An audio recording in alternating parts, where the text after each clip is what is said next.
Check-up no rádio, hoje recebendo o odontólogo Caio Alves, da Caicó Sorridente. Caio, seja bem-vindo aqui ao nosso Panorama 95. Bom dia. Bom dia, Marcos. Bom dia, ouvintes da 95. Mais uma sexta-feira aqui para tirar a dúvida do pessoal e trazendo um assunto bem interessante. E hoje, com certeza, um tema bem interessante que faz aí a diferença da restauração de resina versus a amálgama. Vamos aqui, inclusive, explicar para o ouvinte. Eu até brinquei aqui com o Caio. Caio, o que é que significa amálgama, né? É isso mesmo, Marcos. Às vezes o termo não é muito conhecido, né? As pessoas conhecem por outro nome, muitas vezes pelo nome popular.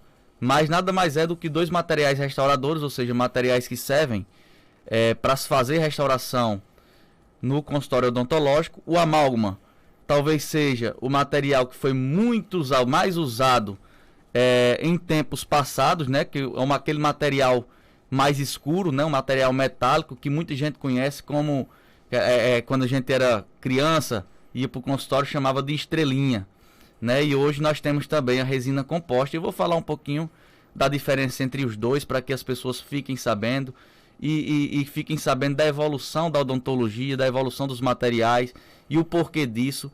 E que a gente consiga sanar algumas dúvidas, porque é um tema, Marcos, bastante perguntado pelas pessoas e pelos pacientes. Quando vão no consultório, eu devo trocar essa restauração porque é uma restauração de amálgama, é uma restauração antiga, é uma restauração escura, não é estética, eu devo trocar pela resina. Então, vou falar logo de maneira mais popular. O amálgama é um material de origem metálica, uma liga metálica, né? Composta por zinco, por estanho, por cobre, por prata e também por mercúrio. O mercúrio tem a capacidade de fazer a união entre esses agentes metálicos, diferente da resina composta, que ele tem uma matriz inorgânica e uma matriz orgânica unida por um silano, que é um agente de união. Mas essa composição pouco importa para nós. O interessante é entender principalmente as diferenças dos dois no dia a dia da gente, porque a gente sabe, Marcos, que a cárie ela é a segunda doença mais presente no mundo, perdendo apenas, sabe para quê? Para o resfriado. Então, para você ter ideia, praticamente todas as pessoas do mundo têm uma restauração, seja ela de amálgama ou de resina em sua boca. Então, a gente tem que entender o que tem dentro da boca da gente para poder a gente ficar, ter uma compreensão maior sobre esse tema. O amálgama, durante muitos anos, foi o material de escolha, porque era o material que tinha uma condição de fazer a restauração e dar uma longevidade a esse trabalho. Então a gente sabe que esse material durante muitos anos era o material de escolha. E o tempo foi passando. Muito lá atrás a resina composta realmente era um material que era meio que descartável. As pessoas não confiavam muito na resina composta. Mas por diversos fatores, Marcos. Não somente pelo fato do material ainda ser um material em fase inicial. Antigamente a gente não tinha a tecnologia presente no consultório odontológico. A resina composta, ela tem um agente em sua composição que ela permite que essa resina seja fotoativada. O que significa isso? Quando vocês vão no consultório odontológico, que faz uma restauração de resina, o profissional usa uma luz, que na maioria das vezes, 99,9% das vezes, é uma luz azul.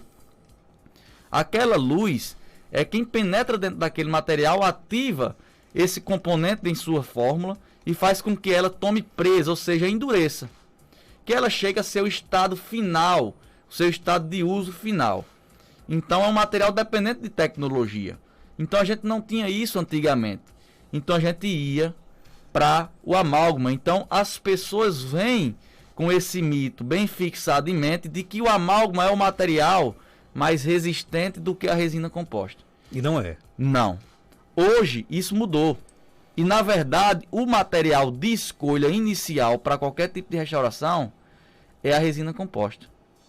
Porque ela tem condições e características muito mais biocompatíveis com o dente. Sem falar, não vou nem me prender falando com relação à estética, que não tem nem comparação, já que a resina composta é um material que a gente já tem a condição de ter diversas cores diferentes que imitam a cor original do dente do paciente, diferente do amálgama, que é um metal e que a gente precisa colocar ele emboca e não tem como mascarar essa restauração. Simplesmente é um metal da cor de metal e que o paciente abre a boca, todo mundo sabe que é uma restauração de amálgama. Então, o ideal é trocar a amálgama pela resina? Essa pergunta aí é polêmica demais. Existem correntes na odontologia, inclusive de pessoas que eu sigo esse pensamento, que já admitem em seus artigos que todas as restaurações de amálgama devem ser trocadas por resina composta. Mas pasmem, eu ainda tenho o meu pensamento e o meu ponto de vista. Não são todas as restaurações ainda no meu dia a dia que eu troco por resina composta. Eu sempre faço uma avaliação de custo-benefício para o paciente. Porque a gente sabe, Max, que nem todo mundo tem a condição de sair fazendo troca de restaurações simplesmente porque deve-se trocar aquela restauração pensando em estética e pensando em longevidade. A gente sabe que as pessoas precisam se planejar. Então eu faço essa avaliação bem minuciosa para entender realmente se aquilo oferece àquele paciente um custo-benefício ideal. Inclusive, ainda uso amálgama muito raramente, somente quando é para fazer reparos em restaurações que já são de amálgama. Então, para não precisar trocar uma restauração toda, às vezes é um reparo, eu uso amálgama, digamos que a cada 100 restaurações que eu faço, eu use uma restauração de amálgama. Então, o material que usa é muito menos hoje em dia, mas que acredito que todos os profissionais ainda utilizem, mas sabendo de que o amálgama tem algumas limitações. Então isso fica muito a critério, eu me refiro à questão, por exemplo, da decisão. Quem é que decide se o ideal é a resina ou é a amálgama, é o profissional odontólogo ou o paciente ele pode também escolher entre um dos dois? Sempre que o paciente vai fazer uma restauração em consultório conosco e é uma restauração nova, esse paciente vai sair com restauração em resina composta. Sempre. Essa escolha, hoje em dia, a gente nem abre muito essa opção de escolha, porque a gente sabe que a resina composta dá uma condição melhor para esse paciente. Vou explicar por quê. A resina composta é um material que depende de adesão, ou seja, ele é um material adesivo, ele cola no dente. O amálgama é um material que depende única e exclusivamente de retenção. Então, para ele ficar dentro do seu dente e ter uma condição de durar, o que é que tem que fazer? A profundidade da cavidade tem que ser maior do que a largura. Ou seja, muitas vezes e antigamente os profissionais precisavam aprofundar um dente sem necessidade, faziam uma cavidade maior do que o necessário simplesmente para alojar uma restauração de amálgama, porque ela depende de retenção. Se ela for uma cavidade rasa, por mais que aquela cárie tivesse em superfície inicial, ou seja, somente na primeira camada do nosso dente, no esmalte, precisava aprofundar uma restauração simplesmente para ela ter retenção.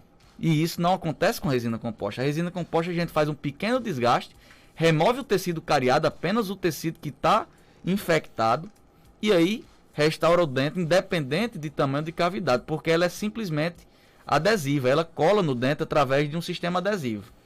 E isso é o grande diferencial.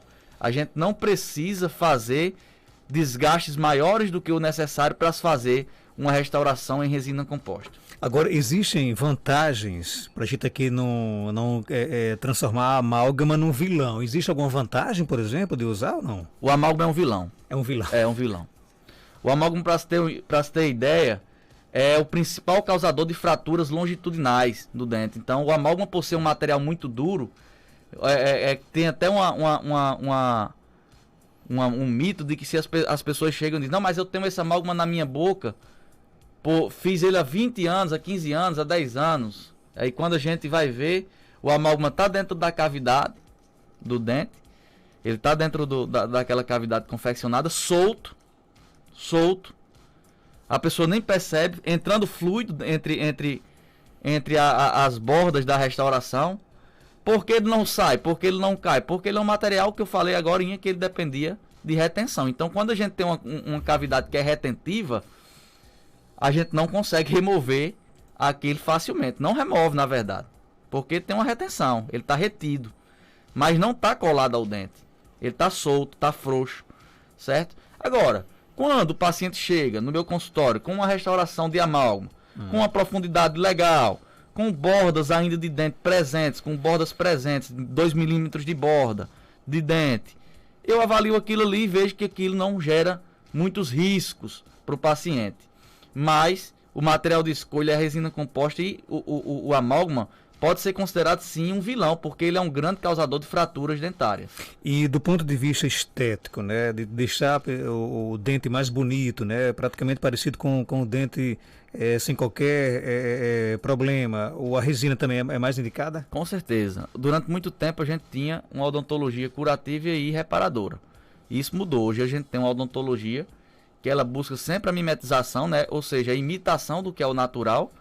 E por isso a amálgama, a resina composta é o material de escolha, porque ela consegue mascarar de maneira muito eficaz aquilo que foi perdido, ou seja, a estrutura que foi perdida pela cárie. Então a gente consegue fazer e consegue mascarar isso de maneira muito eficiente. Tem uma pergunta aqui da nossa ouvinte, ela quer saber o seguinte, e se o cliente exigir amálgama, o odontólogo, ele geralmente convence o cliente do contrário ou não? Pronto, Marcos, eu tenho inclusive casos parecidos da que a pessoa quer realmente fazer de amálgama. Eu faço a restauração de amálgama desde que o cliente já tenha uma restauração de amálgama em seu dente. Agora, por exemplo, o cliente chega com a restauração de resina para trocar uma restauração por amálgama, realmente eu não faço isso. Mas ele tem uma restauração de amálgama e ele quer refazer aquela restauração e quer amálgama, eu ainda sigo essa corrente, mas sempre falando para ele dos benefícios da resina composta, claro, porque eu defendo aquilo que eu considero que hoje é o material de escolha. Não somente eu, a odontologia mais moderna já defende isso de maneira muito tranquila, que a resina composta hoje é o material de escolha, inclusive já descartando até mesmo o amálgama do dia a dia algumas pessoas, mas não é a nossa realidade ainda. Isso vai ser uma coisa natural, vai acontecer. Daqui a alguns anos o amálgama vai se tornar um material antigo. E outra coisa, Marcos, o material eu falei, de alguns metais que são presentes nele, prata, estanho, cobre, zinco e mercúrio, são metais pesados. O mercúrio, inclusive, um material que é considerado prejudicial à saúde humana, né? Então ele está presente na liga do amálgama. É uma quantidade que precisa ficar com medo? Não precisa criar pânico porque tem mercúrio na liga do amálgama. Agora, lá antigamente, o amálgama era manipulado manualmente, não eram fórmulas já dosadas que a gente comprava. Então, a quantidade de mercúrio que ia naquela liga metálica era muito maior. Inclusive, dava uma maior resistência à restauração e um maior poder de brilho. Isso até isso a gente perdeu nos dias de hoje, porque como é um material regulamentado pela Agência Nacional de Vigilância Sanitária, a gente não tem como manter a quantidade de mercúrio que tinha antigamente. Então deixou de ser, até isso o amálgama deixou de ser tão resistente, porque ele era mais resistente por causa da presença desse mercúrio em alta quantidade, que não era uma coisa boa, porque o mercúrio a gente sabe que não é um material legal para a saúde humana. Tem uma pergunta aqui do nosso ouvinte, ele quer saber o seguinte, se é mito ou é verdade que o chiclete faz mal para os dentes? O chiclete faz mal com essa história, né?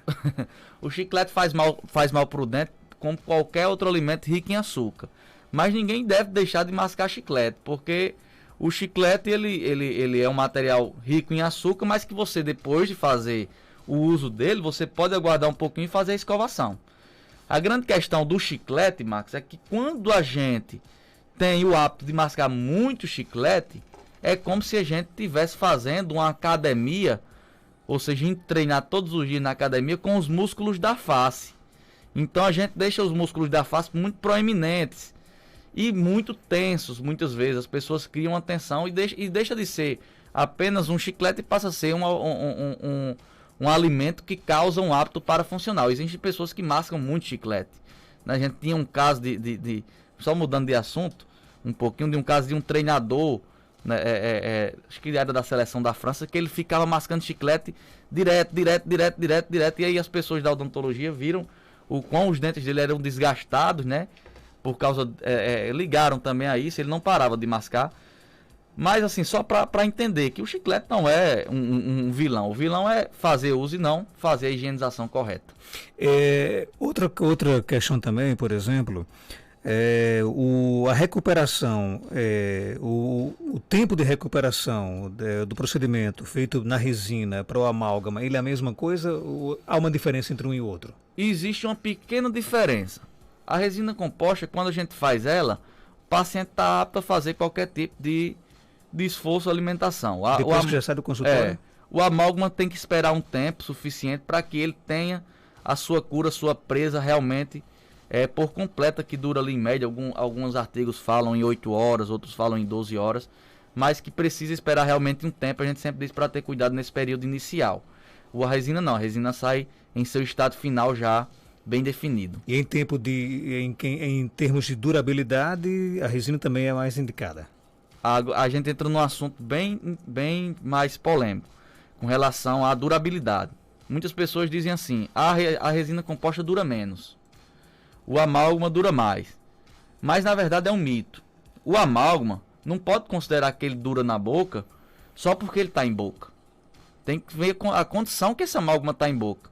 Porque ele realmente cair é difícil, porque eu acabei de falar que a cavidade dele é uma cavidade retentiva, ou seja, ele é difícil de sair dentro daquela cavidade.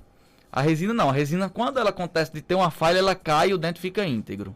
Ela simplesmente sai da cavidade e refaz. A gente refaz essa restauração. Mas até os estudos já mostram que, com relação à durabilidade, a resina composta também é mais eficaz, né? Chegando a durar aí 5, 10, até 15 anos, quando feita com a maneira correta e quando a gente tem uma cavidade que seja propícia à realização de uma restauração que venha a ter um sucesso com relação à longevidade. Nosso ouvinte conta que o filho dela tem 5 anos de idade e ainda chupa o dedo. Ela quer saber aqui se tem algum risco para os dentes. Tem sim.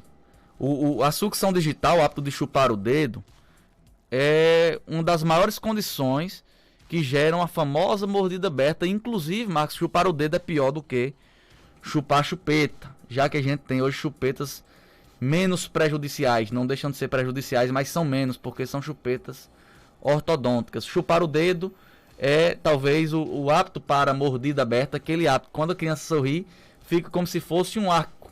O arco da arcada dentária dele fica em forma de U, né? Forma um espaço entre os dentes superiores e o inferior, a gente chama de mordida aberta. Então, é uma fase de modelação óssea.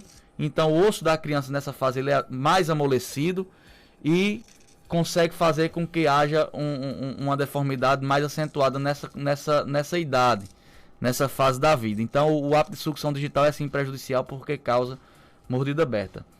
Caso tenha alguma dúvida, procurar a nossa clínica, porque nós temos especialista na ortodontia e também pessoas que atendem crianças, né? Então, a gente tem esse atendimento para fazer essa reeducação e esse condicionamento dessa criança, porque precisa. Não é somente o pai tirando em casa que vai conseguir, não.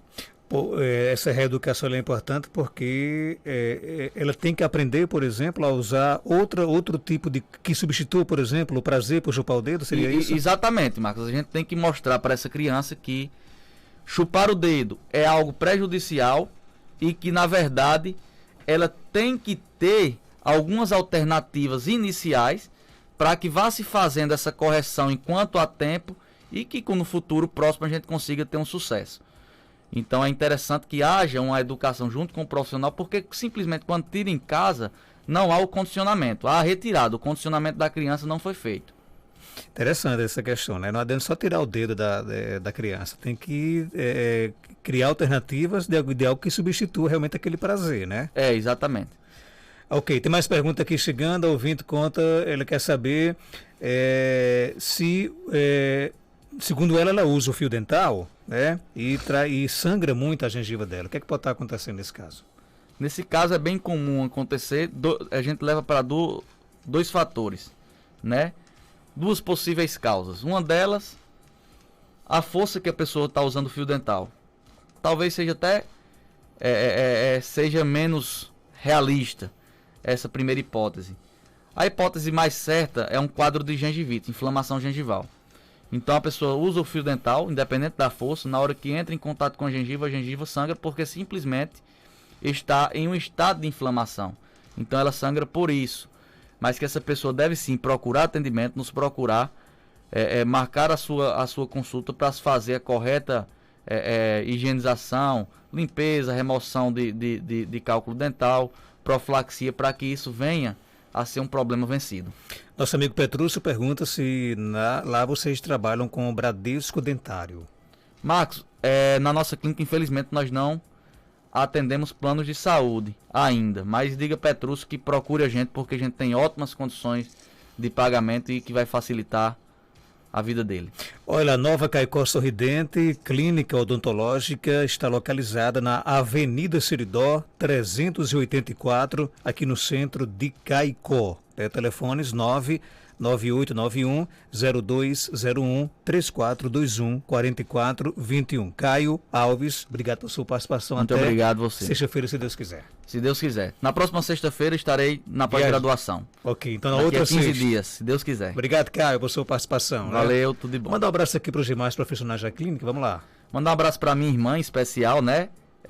Doutora Kátia. Doutor Ivan, que está lá com a gente na parte de cirurgia, né? Doutor Júnior Dutra na parte da endodontia, doutor Adselmo também, que está começando a nos auxiliar agora na endodontia, né? E esses profissionais é o que compõe hoje o nosso quadro. Então, mandar um abraço especial para eles, para a Leila, recepcionista, para nossa, para a querida Cláudia, minha auxiliar, Maria, Eliabe, Dona Fátima, responsável por manter a clínica sempre limpa. Então, essas pessoas são realmente de suma importância para o funcionamento da nossa clínica. E abraçar também aqui a Dona Juraci, né? Ah, essa daí é ouvinte fiel. Sua mãe, né? Essa daí não perde um. Um abraço para minha mãe Juraci, para o meu pai Marcino. E um beijo forte, que são os amores da minha vida, né? Obrigado, Caio, por sua participação. Dona Juraci, ela sempre escuta aqui, comenta aqui no nosso Facebook. Forte abraço, obrigado.